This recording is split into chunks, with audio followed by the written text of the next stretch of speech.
Et foot en famille, c'est Thomas, match de préparation pour la CAN. Algérie-Ghana 3-0, il n'y a rien à dire, on va revenir là-dessus. Est-ce qu'une équipe était plus faible que l'autre?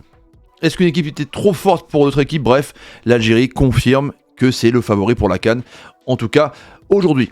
N'hésitez pas à liker la vidéo en masse les frérots, c'est important pour le référencement, bombardez la barre des likes, je compte sur vous, vous faites à chaque fois, donc merci à vous, partagez la vidéo sur Twitter, Facebook, Instagram et Snapchat, et aussi le petit abonnement et la cloche pour ne rater aucune vidéo et aucun live.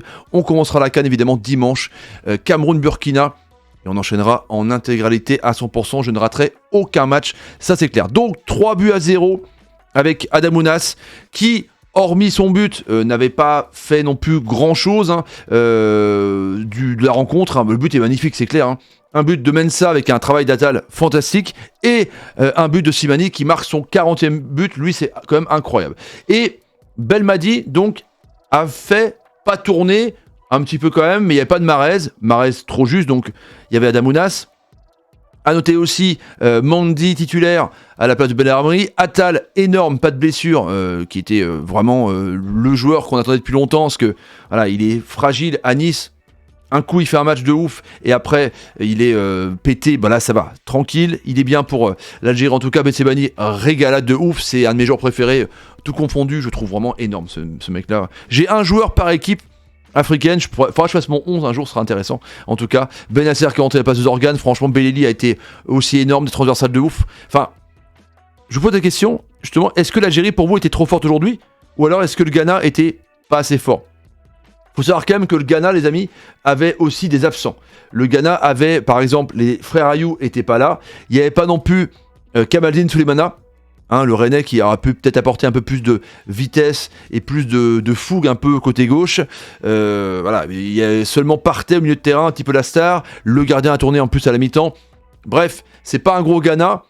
On va voir par rapport justement au classement, au groupe justement que se trouve de la mort pour moi avec Gabon, avec le Maroc. Enfin, le Ghana, il rencontre le Maroc lundi, en live sur la chaîne. Je les vois. J'ai du mal à voir ces équipes-là performer. Alors peut-être que c'était un jour sans, peut-être que c'était un match amical. Ils n'ont pas voulu trop non plus se forcer un petit peu les muscles pour pas se péter par rapport à une compétition qui arrive ultra importante pour les Black Stars. Mais c'est vrai que là, la question se pose justement, est-ce que l'Algérie est vraiment intouchable? 34 matchs sans défaite, ils courent toujours après un record de ouf. Ou alors est-ce que le Ghana était une équipe faible aujourd'hui?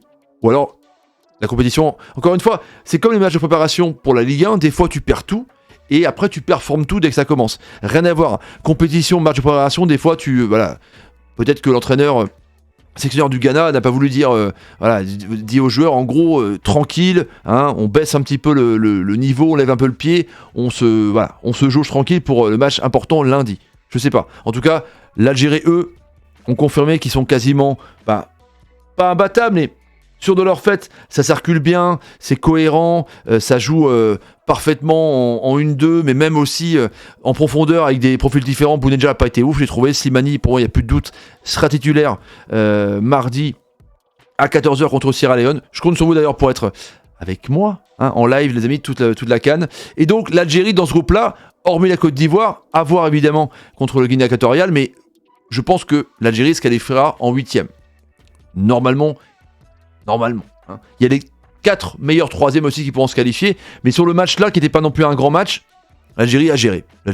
Bon, avec des, je vous dis, là pour moi le meilleur joueur c'est bizarrement Betsebani, tu vois. Je trouvais énorme parce qu'il était au milieu de terrain des fois, il venait boucher des trous, il venait centrer, il venait dribbler, il apportait du surnombre. C'est un joueur incroyable qui est pissé par l'Inter Milan d'ailleurs.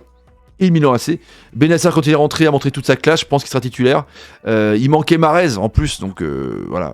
Bref, c'est vraiment une équipe incroyable. Bravo à l'Algérie. J'aurais bien voulu voir un Ghana un peu plus conquérant. Et par contre, je vous pose la question, les amis, pour le Ghana, dans le groupe, est-ce que pour vous, il passe? Le Gabon, Aubameyang hier qui a marqué un but au penalty.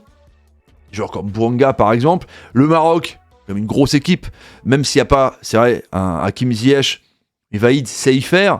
Et les Comores, tu vois, le Ghana, il faut qu'ils réussissent leur compétition, leur rentrée. Honnêtement, la CAN va arriver à grands pas, c'est dimanche. Faut pas louper ton ouverture. T'as que 3 matchs. En gros, moi, je calcule ça comme ça. pour la Coupe d'Afrique ou l'Euro, les compétitions internationales, il faut réussir son entrée. Pour pas se mettre un petit peu dans la mouise au 3e match. Où là, tout le monde joue en même temps, où souvent, quand t'es qualifié, tu fais jouer entre guillemets les coiffeurs, même si certaines équipes comme l'Algérie ou le Sénégal ont quasiment 2 équipes, ou même le Maroc. Mais il faut vraiment réussir son entrée. Donc le Ghana doit au moins faire match nul contre le Maroc, s'ils veulent espérer après rebondir contre le Gabon et les Comores. Voilà, donc ce groupe, de toute façon, pendant les tirages au sort, c'est le groupe de la mort pour moi. Donc là, on a vu un match intéressant avec une équipe la meilleure actuellement en Afrique, l'Algérie, tenant du titre 2 étoiles, on est d'accord, et le Ghana, qui pour moi, voilà, quand même, quart de finaliste en 2010, éliminé par l'Uruguay, on s'en souvient, la main de Suarez, qui m'a un peu déçu, mais il manque les frères Ayou, il manque Souleymana. Je sais pas si c'est un titulaire, ce qui jouait pas avant de venir à Rennes, tu vois, et le Ghana, enfin très peu. Une équipe pas au complet, on va dire, pour le Ghana. J'attends de voir un petit peu, le match contre le Maroc lundi en tout cas. Merci à vous d'avoir été présents sur ce live, merci à vous pour les likes, pour votre soutien incroyable. La CAN va être une aventure fantastique, un gros événement pour ma chaîne, je compte sur vous, comme en 2019, comme à l'Euro. J'adore faire toutes les compétitions, donc je compte sur vous, intégralement évidemment. À Donf, il y aura plein de surprises, et mettez en commentaire, donc est-ce que l'Algérie pour vous était trop forte, ou le Ghana n'était pas au niveau, en gros. Merci à vous, et à très vite pour de nouvelles aventures, dimanche pour la Coupe d'Afrique des Nations, j'ai tellement hâte. Salut, salut, salut, salut, et bravo à Slimani, 40e but. Il continue, jusqu'à où il va s'arrêter Islam, Slimani, on sait pas.